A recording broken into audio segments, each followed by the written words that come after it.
Radiance Foundation is not afraid to talk about the tough stuff. In fact, our passion is really to equip you guys to engage in these things.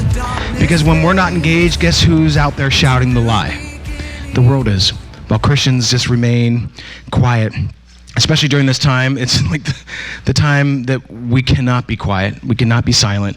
And so I love talking about these issues. It's not easy, especially as a creative. I try to figure out how do you craft the messaging about this stuff? It's not easy. And so we're talking about the issue of race here. So I'm a factivist. You can see my t-shirt. See, it says, say it with me, less activism, more factivism. See, there are lots of people who act without the facts. And then we see the dangerous consequences of that. So to understand the difference between an activist and a factivist, I think this kind of sums it up.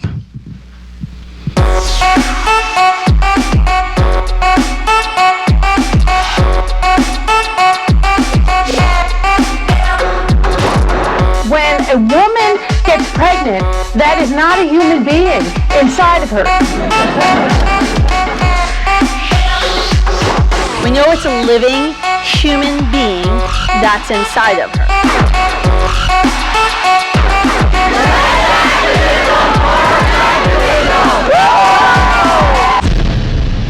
Yes, please. This is exactly what we need. See, we're motivated, and I'm sure PFI is motivated the same way. 1 Corinthians 13:6. It says, love does not delight in evil, but it rejoices in the truth. And you have so many people out there who don't want to hear the truth. They need it, but they don't want to hear it. But we can't stop speaking it. And more importantly, I think, even than speaking it, is actually living it. So those two things go hand in hand. But you hear oftentimes, well, yeah, that's fine. That's your truth. Right? Anybody ever hear that? But that's not my truth. Here's the interesting thing, and this is a meme that I think spells it out, though. There's not your truth or my truth, just the truth. Ephesians 4:14, one of my favorite verses. Let's give an example. If we were to climb to the top, I don't know how tall this building is. Is there a second floor to this building? No. Okay, how many did the obstacle course earlier today? Okay, let's say you went to the top level possible, right? The highest level possible. And you jumped off of that, which would be really stupid to do. Don't do it. But I'm just saying, if you jumped off of that, there is a law that applies equally to all of us, right? The law of gravity. We all fall 32 feet per second. Now, maybe some of us would actually land on our feet. Maybe some of us would actually not break every bone in our bodies. I would probably be the one who has every bone broken in my body. But there may be different outcomes, but the law applies to us the same. We all fall at the same rate. And there's a law, there are spiritual laws that apply to us the same. Truth applies to us all equally. Now, our sin all has different outcomes. Somebody who sins a particular way may have a different outcome than the next, but there still is a law that applies to all of us. And so when we talk about the issue of race, this is the name of the presentation. You could say sin issues, race, racism, and reality. This is not easy to talk about, but we have to talk about it. At least we have to talk about what it means from a biblical perspective, right? And so when I talk about this whole issue, I want to apply what we call our life principles to all this. So you can apply this to any issue, it would be the same. And there are 4 parts of this acronym that are important. So the first part, LIFE, the first part is love one another. We can't head into any of these issues. We can't even approach justice if there's not love. In fact, Psalm 89:14 says this. It says, righteousness and justice are the foundations of your throne, O God. But the very next sentence is, unfailing love and truth precede you. So you can't even get to justice if you don't have unfailing love and truth first. So love one another, of course, from the Bible. So since we're talking about a biblical worldview, 1 John 4:7-8. And it talks about being where love comes from. Dear friends, let us love one another, for love comes from God. Everyone who loves has been born of God and knows God. Whoever does not love does not know God, because, say it with me, God is love. We have a culture that tries to say all kinds of other things are love, but God is love. I want to show you, go back to my picture of my family. This is all of us, all 15 of us. We were loved like crazy. We were rescued. This, to me, having grown up with parents who actually chose to love someone that is not blood related to them, is so powerful to me. My parents modeled what it means to love one another. And I want to show you now, I didn't show you this earlier, but I want to show you, when I talk about the myth of the unwanted child, about loving children, which are gifts from God.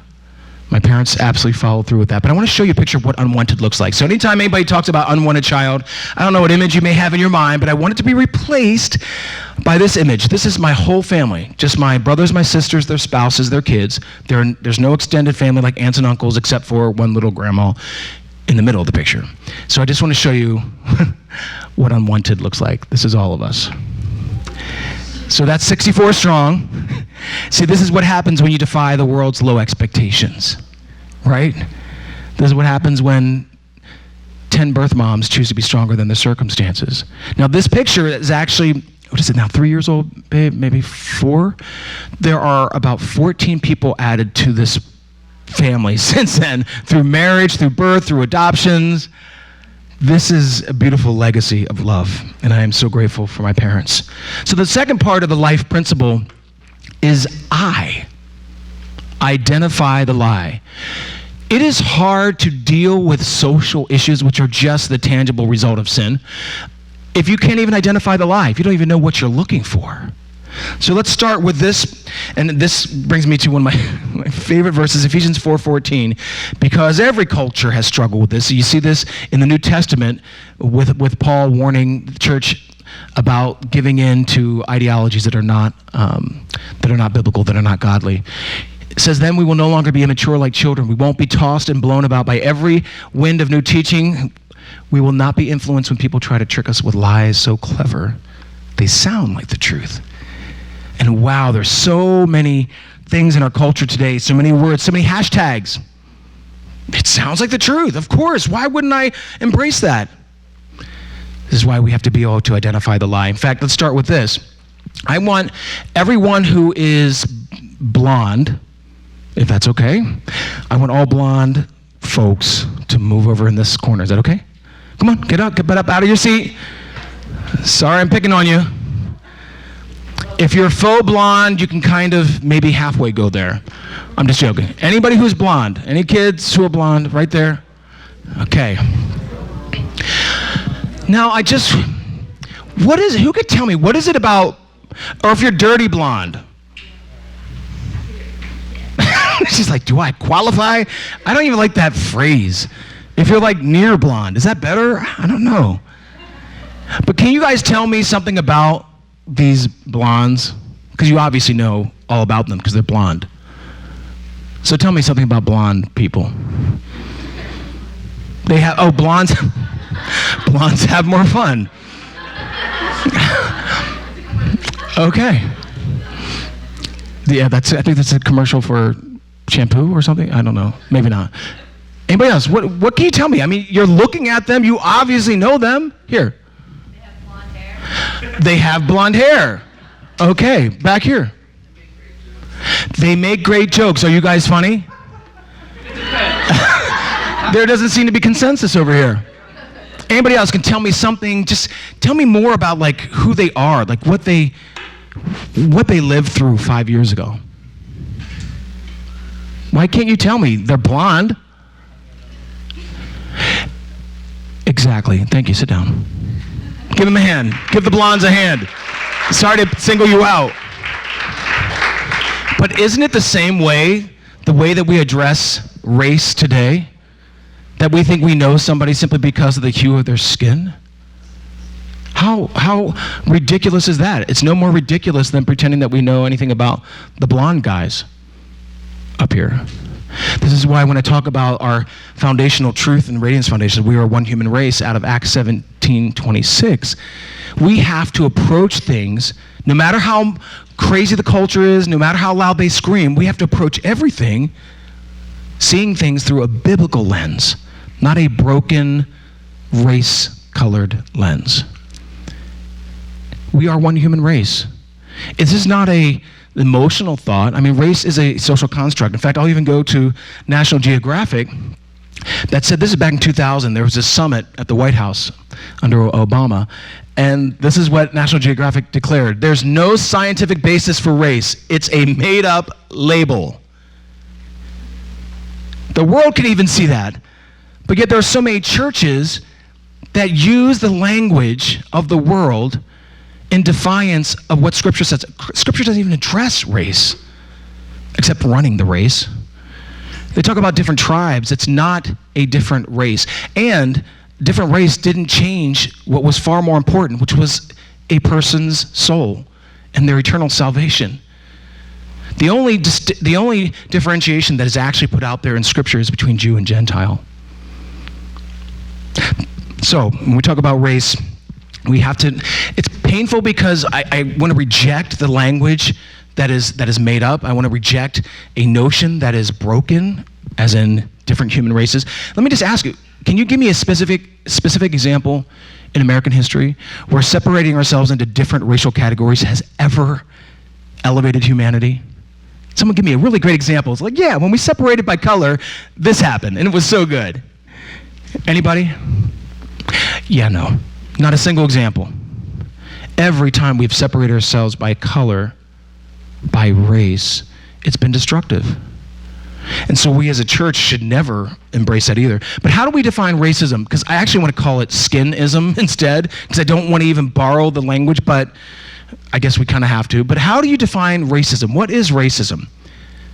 In a few words or less. A feeling of superiority to someone of skin color. Okay, that's great. Anybody else? What else is racism? Discriminating or denying service to someone just because of their skin color. Right. So is racism right or wrong? I didn't really hear much of a response there. Is racism right or wrong? There we go. You can all join in. It is wrong. Now, Merriam-Webster defines it so many different ways: racial prejudice or discrimination. I mean, here we live in a culture that everyone's saying you need to be anti-racist. The problem is so much of the rhetoric, so many of the objectives or means to get to that place employ prejudice and racism. You can't fight prejudice with more prejudice. You can't fight racism, real or alleged racism, with more racism. But oftentimes we're told, well, no, only certain people can be racist, right? No one's ever heard that. See, I'm brown. I can't be racist. I can't possibly be racist. It's a system of power. Well, I do recall another biracial individual who was the president of the United States, and I'm pretty sure that that's one of the most powerful positions in the world. Am I wrong? It's ridiculous to think that you have to be in a position of power to think ill of someone else simply because of the color of their skin. It's not a power thing. Let me give you an example. This is from Twitter, and I can't even, some of the stuff I obviously wouldn't even say, but you can see, are white people genetically predisposed to burn faster in the sun, thus logically being only fit to live underground like groveling goblins? Hashtag cancel white people. Theoretically, you can't be a racist against white people, but laugh aloud. How else to describe the weird dog smell rumor? It goes on and on. I can't even read the other tweet over there. This person wrote this a few years ago. Her name is Sarah Zhang. She became a New York Times editor. This is, I think, in 2014? 4 years later, she becomes an editor in New York Times. They knew about all these racist tweets, but they hire her anyway. So the question is, does it matter what the color of your skin is? I would say racism can be within any skin, any hue of skin. I'm gonna play this clip. How many of you have ever watched The Masked Singer on Fox? Or, America's Got Talent? Nick Cannon used to be a host of that, and Wildin' Out on MTV, which I don't recommend or anything like that. But I want you to hear just a few words from Nick Cannon. This is someone that's not some fringe individual. I want you to hear him talk about the difference between people, those who are melanated and those who are not.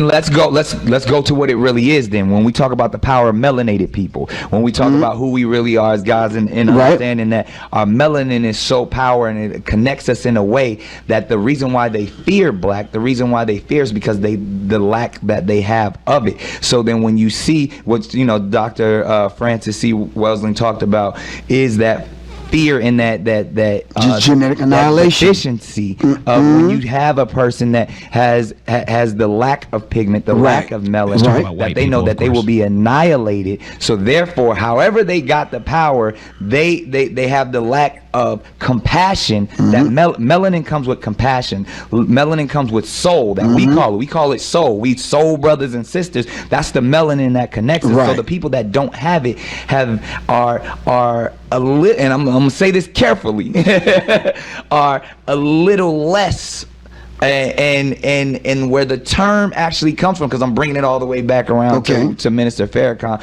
to where they may not have the compassion or the when they were sent to the mountains of Caucasus, when they didn't have the power of the sun, that the sun then started to deteriorate them. So then they're acting out of fear, they're acting out of low self-esteem, they're acting out of a deficiency. So therefore, the only way that they can act is evil. The only way they have to rob, steal, rape, kill, and fight or flight in order to survive. Exactly. So then these people who didn't have what we had, and when I say we, I speak of the melanated people. Right. They had to be savages. They had to be barbaric. Because they're in these Nordic mountains. They're in these rough, torrential environments. So they're acting as animals. Right. So they're the ones that are actually closer to animals. They're the ones that are actually the true savages. And then they built up such this I don't want to say warrior, but they built up such this conquering barbaric mentality. Garbage. Total garbage. Racist garbage. Can you imagine? First of all, CBS, which owns Viacom, which owns MTV, fired him immediately. Fox did not fire him. So he's still the host of The Masked Singer.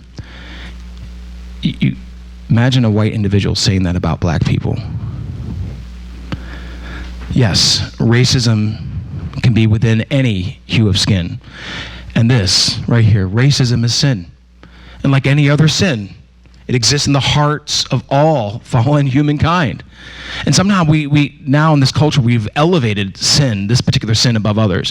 In fact, I was on a conference call with pastors, and they're like, the leading sin in America is racism. Really?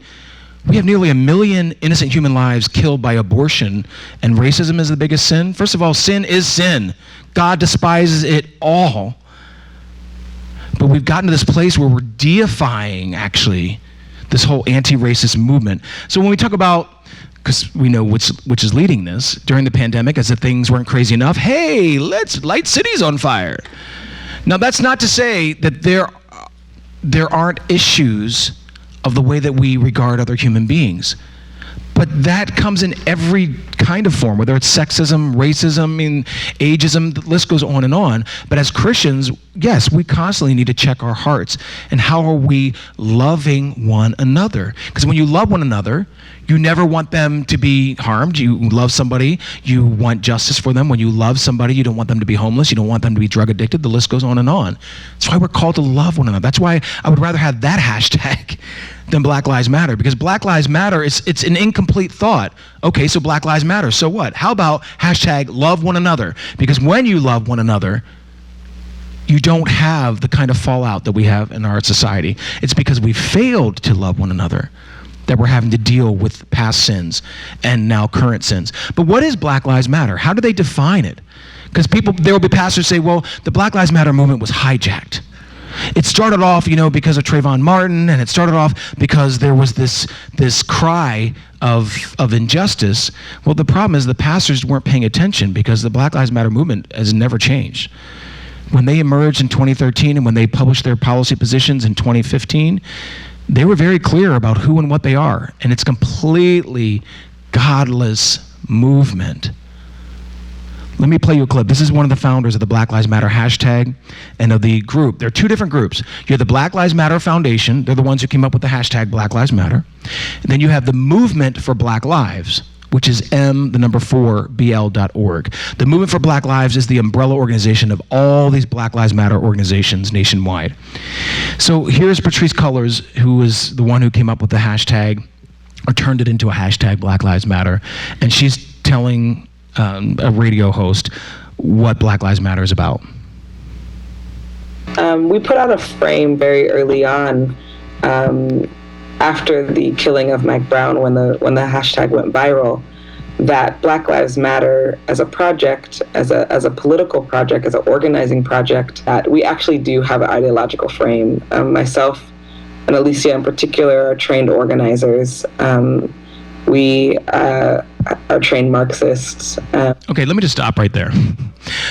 We are trained Marxists. So you're going to fight racism with a deeply racist ideology? Karl Marx and Friedrich Engels, who created Marxism and of course spawned from that was communism, they were so insanely racist. In fact, I can't even really read some of their words about how they described black people. But this is what happens when you embrace a godless ideology. Let me just read for you from, this is from Karl Marx. I can read this one. It's from The Poverty of Philosophy. He wrote this in 1847. He says, without slavery, North America, as the most progressive of countries, would be transformed into a patriarchal country. You wipe out North America from the map of the world and you will have anarchy, the complete decay of modern commerce and civilization. He says, without slavery, you have no cotton. Without cotton, you have no modern industry. It is slavery that gave the colonies their value. It is the colonies that created world trade, and it is the world trade that is the precondition of large-scale industry. Thus, slavery is in an economic category of the greatest importance. So how do you employ Marxism, which is basically like, we need slavery, we need to have it. Of course, he referred to people of my complexion as N-words, and the list goes on and on. This is what happens when you don't come from a biblical worldview, because you will never have logical consistency.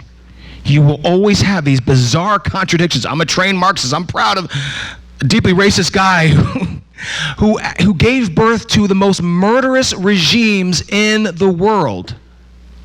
How crazy is that?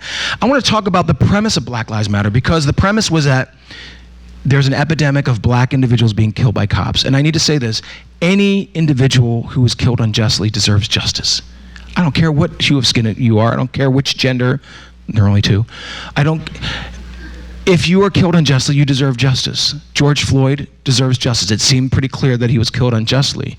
I'm not saying it was racist, because we don't actually know the motivation of the officer who had his knee in his neck. But my word, this whole thought, I mean, LeBron James tweeted out, black men, I think this is verbatim, he said, black men are literally hunted down every time we go outside of the comfort of our homes. Really? That'd be a lot of dead people. But this is the premise of Black Lives Matter. So is it true? I looked at stats from this year, and so when I look at these particular numbers, and this is from the Washington Post database. You can see it if you want to snapshot it. It has the URL there. It's the only database of its kind. It shows those who've been killed by cops, police-involved deaths, and it gives the race or ethnicity of the individual. And now this is as of June, because I wrote the article. If you go to radiance.life/BLM, you will see the article that I've written about this specifically. But in 2020, 76 black individuals were killed, and you could probably rattle off names of black individuals who've been killed, right? But none of you could tell me a single white individual has been killed by cops. I'm pretty sure. In fact, I should ask, give me the name of a white individual who appeared in national news because he or she was killed by a cop. We can't, because mainstream media colorizes the narrative all the time. Why is that? 149 white individuals. And out of this, 49 Hispanics, 2 Native Americans, 9 Asians. The list goes on and on. But we only ever hear when people with my complexion are harmed or killed. Why is that? Now, out of all of these individuals, and I'm not diminishing the loss of life. Every loss of life is tragic. And I support our men and women in blue, and I'm so glad that they put their lives on the line to protect us. But any cop who abuses his or her authority, they absolutely need to be held to account. But there is not an epidemic of black individuals being killed by cops. Out of all these people who have been killed, 90% of them were armed with a deadly weapon. 90%. So when you hear, like in 2015, when Black Lives Matter really emerged, there were 258 black individuals killed by cops, 494 white individuals, right? The same percentage, is about 88% were armed with a deadly weapon. That was an entire year, right? 258 black lives. Planned Parenthood kills 360 black lives every single day. Every single day. So I want to play something for you just to kind of highlight this whole thing about why only certain lives matter. This little clip is from, I actually should probably explain it before I play it. This is an individual who happens to be Caucasian, who was killed by cops. A cop had his knee in his back for 20 minutes and killed him right there on the spot. But none of us heard his name. His name is Tony Timpa. First day, you can't be late. Tony. We bunch of new shoes for the first day of school, come on. Made breakfast, scrambled eggs, your favorite. Is he knocked out or he ain't dead, is he? Nah, he just moves. Oh, okay. I think. Oh, little freak. He didn't just die down there, did he? I don't think he did. Is he breathing?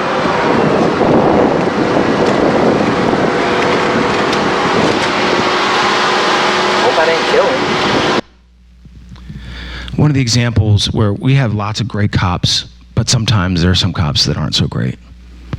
They were joking the entire time about it. It was horrible. He was a man who actually had schizophrenia. Tony Timpa died in that scene.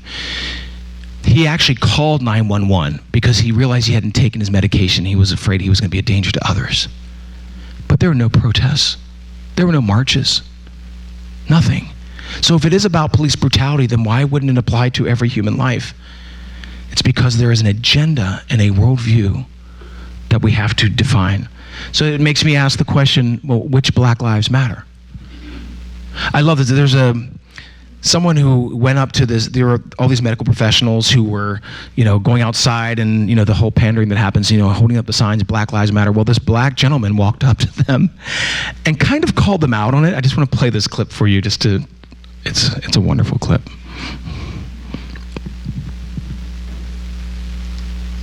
Lives matter or just some black lives? The black lives killed by black men matter, right? Yes? The black babies killed in the abortions clinics matter, right? Thought so. The black officers killed by that bastard in Minnesota, that matters too, right? Okay. But the black babies that are killed in the abortion clinics don't matter, do they? Medical people. Do their lives matter? Does the future of our black babies matter? Huh? What's up? What's up? Awful quiet now, aren't they? Uh-huh. It's okay if we kill them in the womb, right? But you have a problem when you don't seem to really have a problem when we kill them on the streets. Yes, well, we know they're the same issue. If we don't respect the lives of our unborn children enough to save them and fight for them, our lives mean nothing once we're born. Yeah, I'm so sorry. I didn't realize there was a profanity in there. But he really called them out. He called them out. They got awfully quiet. So that's why years ago when the Black Lives Matter movement emerged, I asked the question, which Black Lives Matter? Because at that time it was Trayvon Martin, and then it was Michael Brown, of course, in Ferguson. But what happened in that same time frame where Trayvon Martin was killed, and he wasn't killed by a cop, it was George Zimmerman, citizen. I'm not going to get into whether or not that was all valid. I'm just saying that's when Black Lives Matter really emerged. Well, at the same time, there was a black woman named Tanya Reeves who walked into a Planned Parenthood center in Chicago and was left to bleed. And I hate the whole color thing, but she was black and the abortionist was white. It had nothing to do with the abortionist being white. It had everything to do with the abortionist being an abortionist. But Tanya Reeves' abortion was botched and she bled for 5.5 hours. The abortionist did not call 911, and so Tanya Reeves died inside the Planned Parenthood. There were no marches, no hashtags, no riots, no nothing. Not women. Another woman named Lakeisha Wilson, also killed by an abortionist. Nothing. Qualencia James, who was a pregnant mother who was killed by her boyfriend during the same time. Killed because she was pregnant because the boyfriend didn't want the baby. In fact, I don't know if you realize, but pregnant women, the leading cause of death is homicide. Nothing. So it makes you have to ask the question, which Black Lives Matter? It's because it's an abortionist that those particular Black lives don't matter. And so I want to read this tweet from Planned Parenthood, because this is the organization that Black Lives Matter has announced solidarity with. They announced solidarity with the abortion industry, and they tweet something like this: if you're a Black woman in America, it's statistically safer to have an abortion than to carry a pregnancy to term or to give birth. What? First of all, this is total junk science. It has to do with maternal mortality, the number of women who die because of pregnancy-related conditions. Can anybody tell me how many women die in the United States each year from pregnancy-related conditions? How many women die? Because Planned Parenthood is always like, abortion is the answer to that. Abortion stops maternal mortality. How many women die every year from pregnancy-related complications? Because the way Planned Parenthood, you would think that there are thousands and thousands. About 700 each year die from pregnancy-related conditions, and from conditions that are actually treatable and preventable. Abortion doesn't cure any of it. Abortion doesn't reduce maternal mortality. Better health care reduces maternal mortality. But this is the kind of propaganda that we're fed all the time. Now, just to put things into context, since we're at City on a Hill, and we have to think from a legislative standpoint, from a political standpoint, imagine if President Trump tweeted this. What reaction do you think there would have been? People would have been cool with it. Twitterverse would have exploded. Social media would have lost their ever-loving minds. Mainstream media would have covered it 24/7. But because Planned Parenthood tweets something like that, nothing. In fact, speaking of social media, and we deal with censorship from social media all the time, Instagram actually threatened to cancel our account because of this particular meme. I want to show this to you. We kill more Black lives in 2 weeks than the KKK lynched in a century. Planned Parenthood, eugenics, no matter what. This is true. There are about 3,446 Black individuals killed in the 20th century from lynching. And plus there were white individuals killed who were lynched as well, who were advocates of their Black brothers and sisters, advocates for equality. Let's never forget that. Let's never forget that it's taken white and Black and every hue in between working together to fight for justice. Never forget that. But this is so crazy. Planned Parenthood's original board members were KKK leaders. Lathrop Stoddard was a famous Planned Parenthood board member. And he was I think it's an exalted cyclops. I think KKK has weird names for their leaders. Insane. Margaret Sanger keynoted an event in her own autobiography. Margaret Sanger, the founder of Planned Parenthood, keynoted an event for the KKK. That's why there's so many ties. I don't have time to get into that. But this is why we have to be able to distinguish between two things. Distinguish between a Black Lives Matter worldview and a Christian worldview. As Christians, we must stop letting the world misshape our worldview. We are called to mourn for those who mourn, absolutely, but we are not called to distort for those who distort. In fact, in the chapter that Christians will often cite, Romans 12:15, mourn for those who mourn. But you realize Romans 12:16 says, live in harmony with one another, right? But we can't live in harmony when we're constantly living in the discord of our past, right? Earlier in that same chapter, we are admonished, do not conform to the pattern of this world, but be transformed by the renewing of your mind. The world has a pattern, and we see the same response to it over and over again. It's grieving, blaming, regressing, repeat. Here's the godly pattern, and it's very different. It's mourning, loving, transforming, repeat. The church should always be the one leading on issues of justice, or whatever that looks like. But see, what happens when the church steps back and the church is silent about it? There's a void created. And what happens to the void? Something has to rush in, something has to fill it. And so it's been filled with brokenness and with a secular mindset. And the church is like, oh yeah, we're going to just follow them. No, the church should be leading from a biblical perspective. Proverbs 31, 8 through 9, which I said earlier in one of my life verses, speak up for those who cannot speak for themselves, ensure justice for those being crushed. Psalm 89, 14, when I talked about righteousness and justice are the foundations of your throne, O God. Unfailing love and truth precede you. And then Galatians 3:28. There is no longer Jew or Gentile, slave or free, male and female, for you are all one in Christ Jesus. If we don't have that mentality to start with, our outcome is always going to be wrong. Every single time.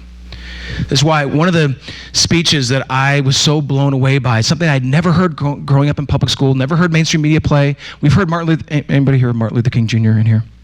Some of us have heard of him. They always play pretty much one speech, which is the what? I have a dream, which is it's a powerful speech. It's great.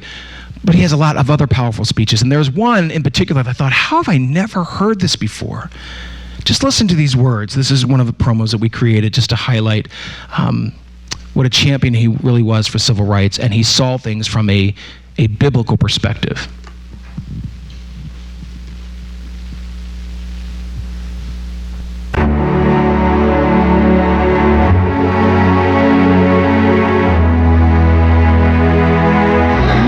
Recognize that out of one blood, God made all men dwell upon the face of the earth. Let us be dissatisfied until that day when nobody will shout white power, when nobody will shout black power, but everybody will talk about God's power and human power.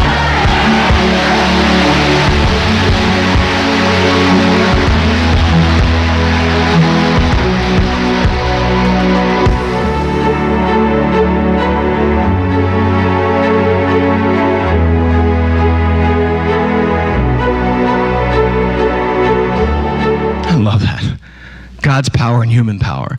See, we're not living anything different right now. We as human beings, we always think, oh, we're the first ones to ever face this. No, because human beings, we love circles. We just repeat the same thing over and over and over. Any parents in the room? Can I get an amen? It's like, wait a minute, oh, we're back around this again. Okay. Back in the 60s, there was the same fight, because back then it was either a gospel-centered movement for the civil rights movement, or it was a godless movement. You had Martin Luther King Jr., who obviously represented the gospel-centered movement. Then you had Malcolm X, who was anti-integration. He was pro-violence. And he didn't have a lot of love for Martin Luther King Jr. In fact, he called Martin Luther King Jr. an Uncle Tom, which is such a weird, if you've ever read Uncle Tom's Cabin, it is not a put down to be called an Uncle Tom. If you're the one who will risk your life so that someone else will be set free, okay, I'm an Uncle Tom for life. It's such a bizarre thing, but you had this conflict there where it was a biblical approach versus a very secular approach. Malcolm X was part of the Nation of Islam, which is like a derivative of Islam, not like true Islam, which is no better than the Nation of Islam anyway. But you had two radically different approaches. Black nationalism, Malcolm X, and Martin Luther King Jr. denounced it. He denounced black nationalism. He denounced the violence. And we're faced with that same thing right now, which is why I wrote this article. If you go to radiance.life/BLM, I lay out the top 10 reasons why I will never support the Black Lives Matter movement. Do I support movements of justice? Absolutely. But I also highly support understanding the context. How can we act if we don't truly know what's going on? I can tell you, I could go to so many of these supposed peaceful protests, and some have been peaceful, a lot of them have not been, but you will find people who are out there marching who have no idea what they're marching about, and then they have no idea what Black Lives Matter is about. So that's why I laid out the top 10 reasons. The whole thing is, you have pastors say, well, I don't believe that's what they're about. Well, why don't you actually go to the people who say this is what we're about so they can understand what they believe they're about? So that's why you go to the Movement for Black Lives. You can see the website up there. And they tell you who they are. We're abolitionists. We believe in abolishing police forces and all prisons. Really? Because who is that going to benefit? They go on to say, they talk about marginalized black people, and they heavily push transgenderism and homosexuality. They believe in realignment of power, which is based on color, black power.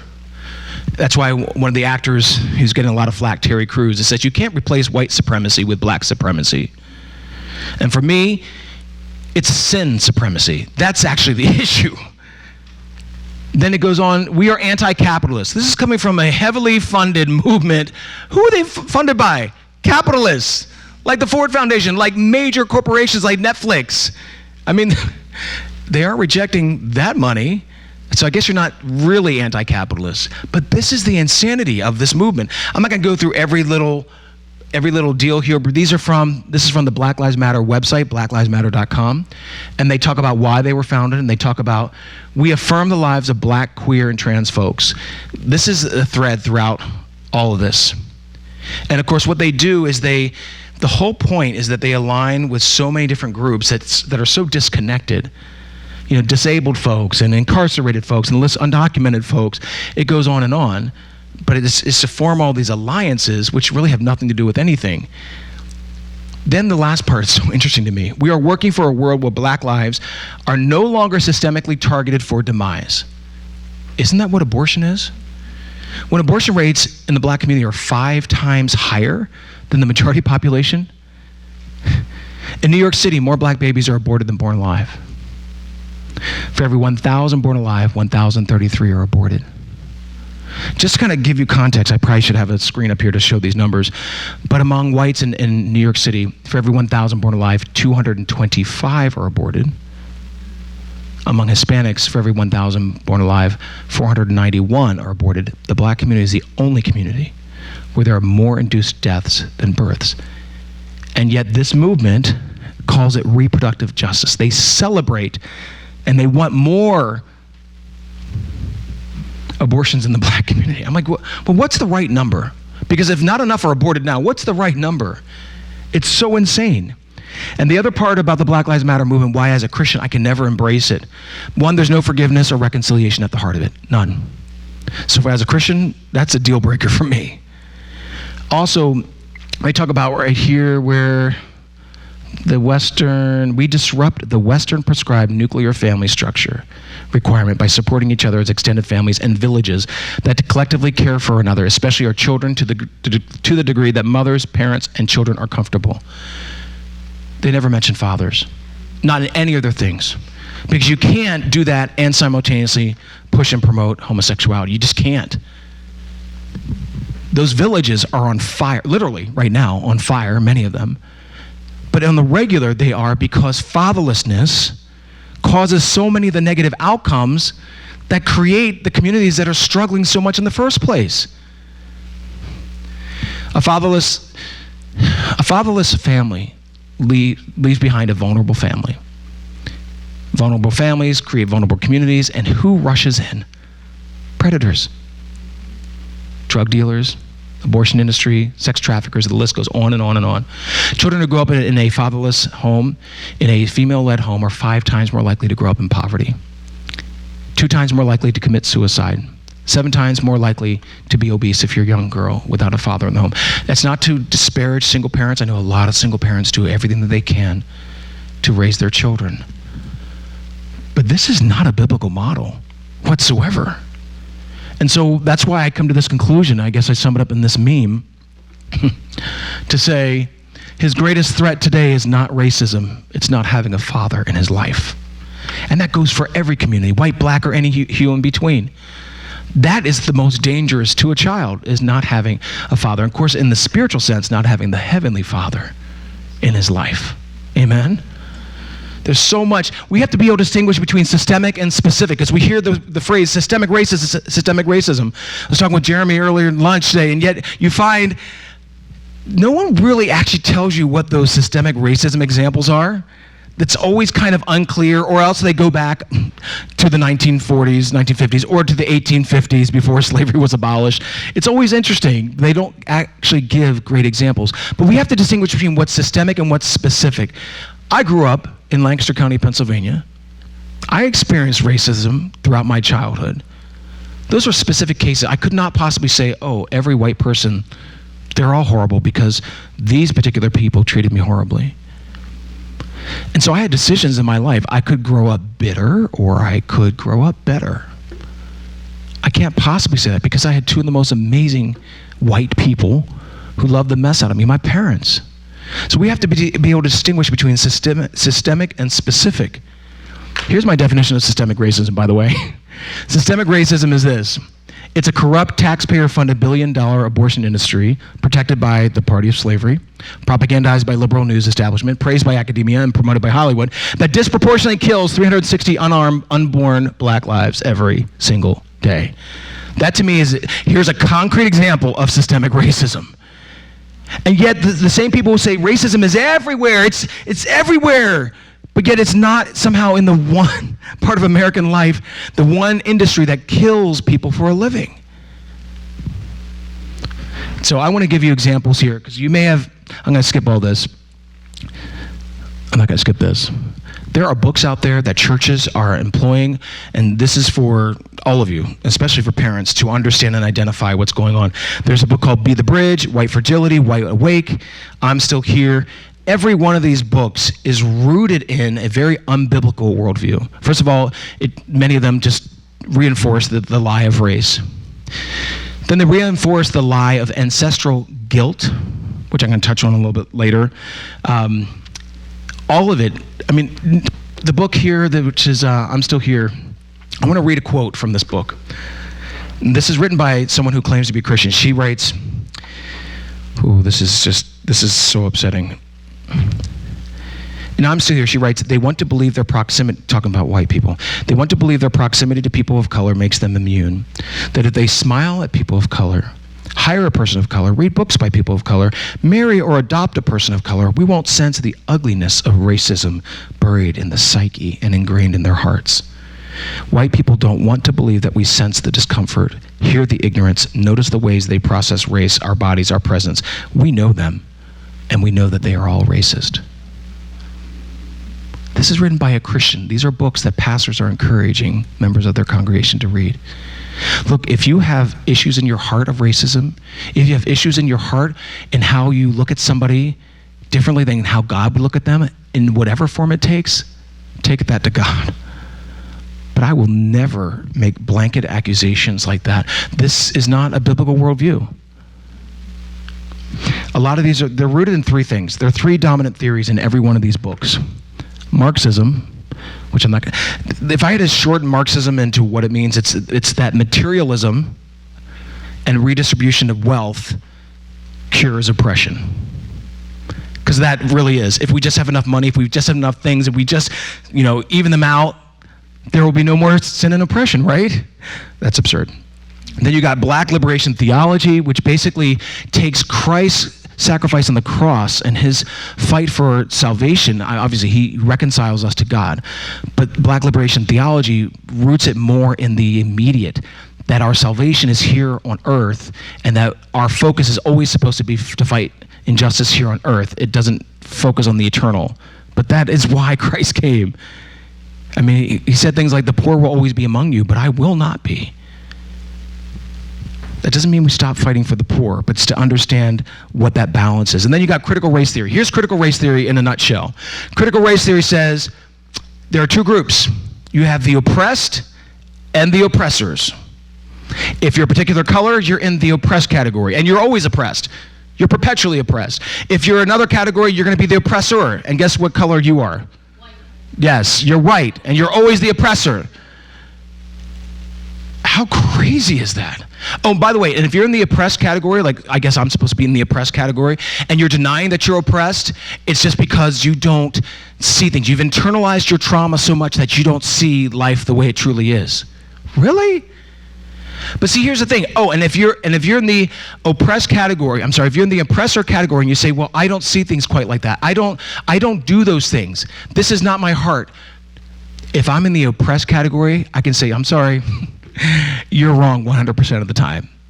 Because if you're in the oppressor category, you are never right. Isn't that a form of supremacy? We're those who are supposedly the oppressed and the perpetually oppressed. But see, this is not a biblical model. One, when God forgives us, is it just temporary or is it permanent? Permanent.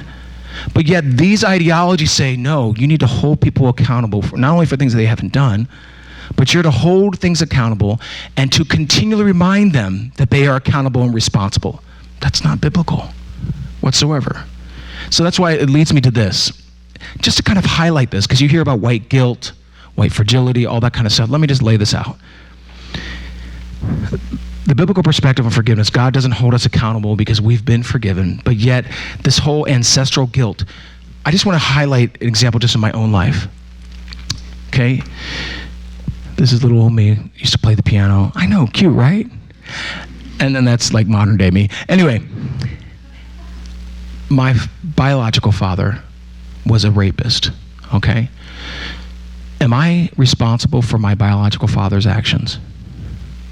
Then why would I be responsible for my grandfather, my biological grandfather, or my biological great-grandfather? Why?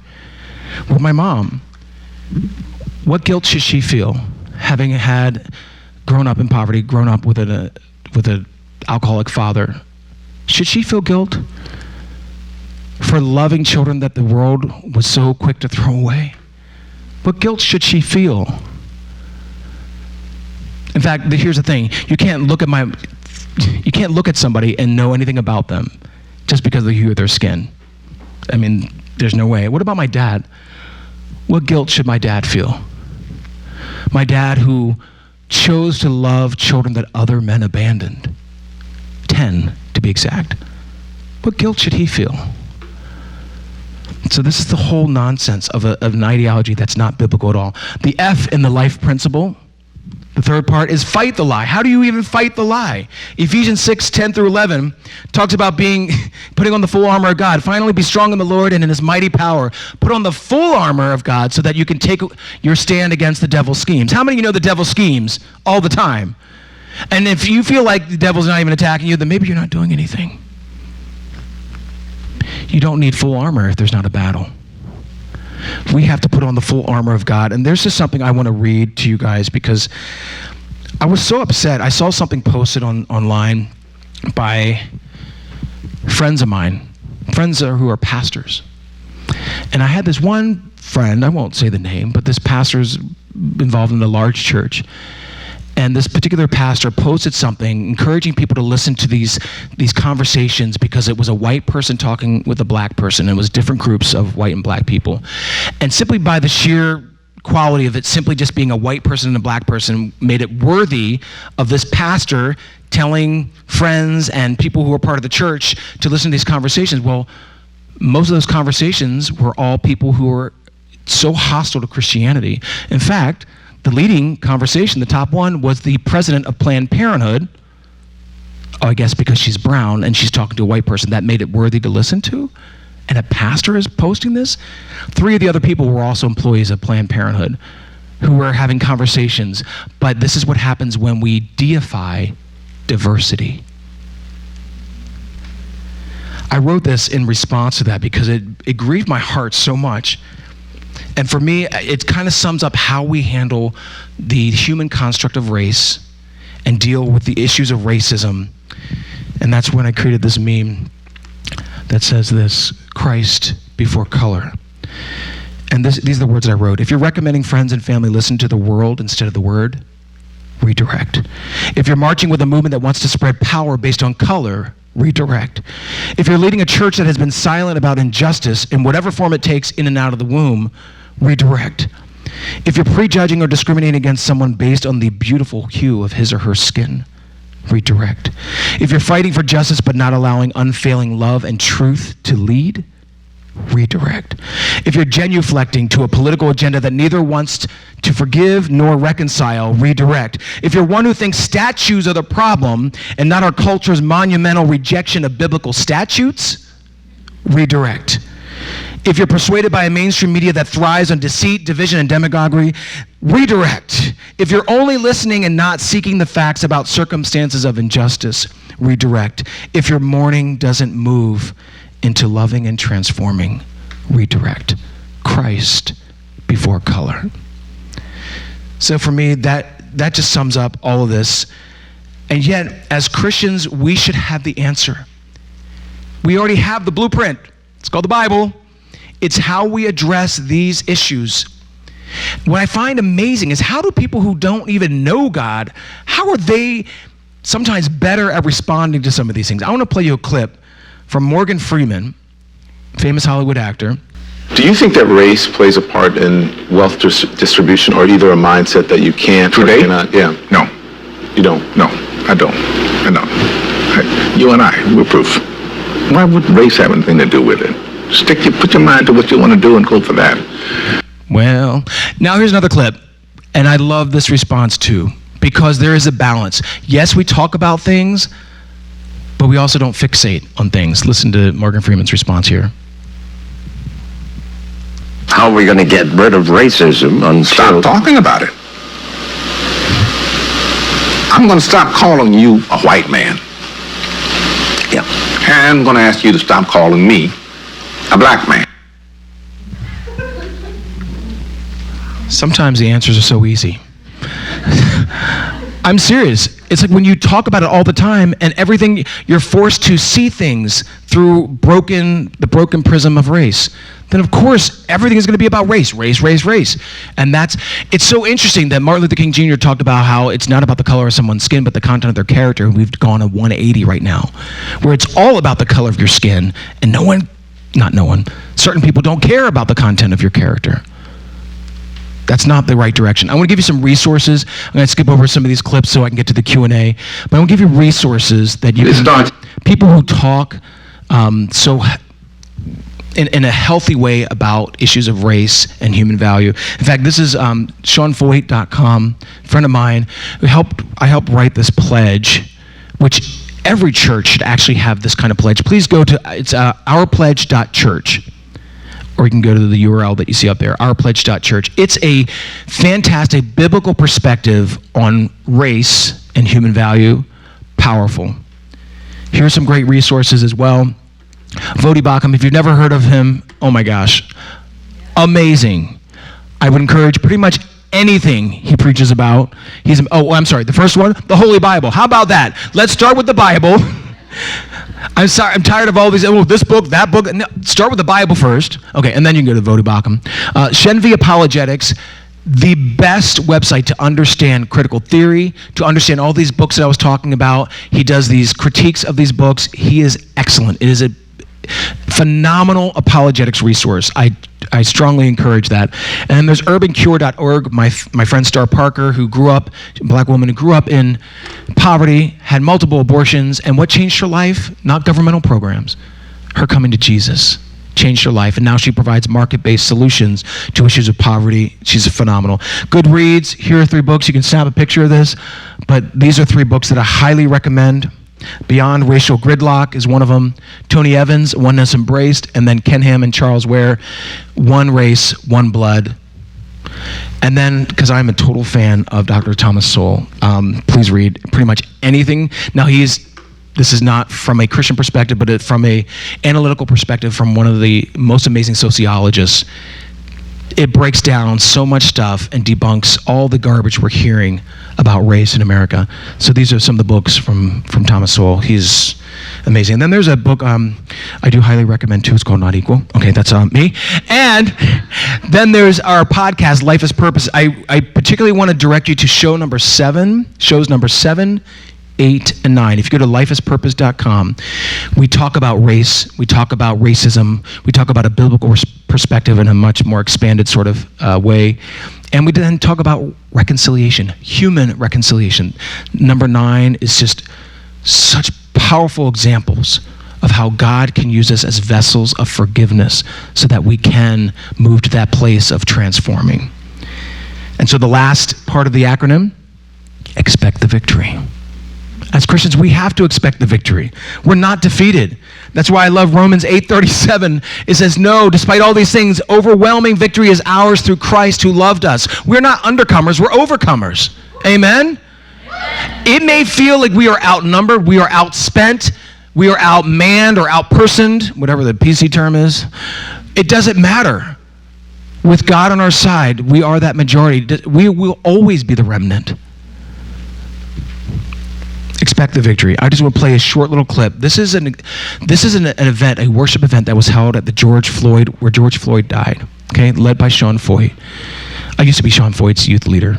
I've loved that kid forever and a day. He's awesome. But I want to show you just what happens when God's people look at things through a biblical lens and act that way. So this is what the result of worship. There ended up being baptisms.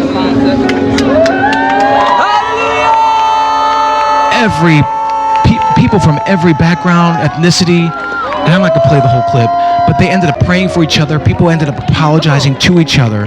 Whites towards blacks, blacks towards Asians, Asians toward Hispanics. It was... God's on the move. Praise God. Praise Him. Let me say hi. Let's say hi to everyone. Hey, everybody. God is moving. Yes, He is. Hallelujah. Yes. Oh my gosh, I just encourage you, go on Facebook and look up Sean Foyt's and just watch that whole clip, because this is a reality. We can usher in unity as Christians, and this is what we must do. We cannot be afraid to engage on these issues. There is beauty in unity, and I just want to read for you this verse, which is 2 Colossians 3:12 through 14. I love this. Therefore, as God's chosen people, holy and dearly loved, clothe yourself with compassion, kindness, humility, gentleness, and patience. Bear with each other and forgive one another. If any of you has any grievance against someone, forgive as the Lord forgave you. And over all these virtues, put on love, which binds them all together in perfect unity. This is the only way that we're going to get through this, and we'll get through every other issue. When our foundation is on the rock, we don't have to worry about everything else crumbling away. Amen.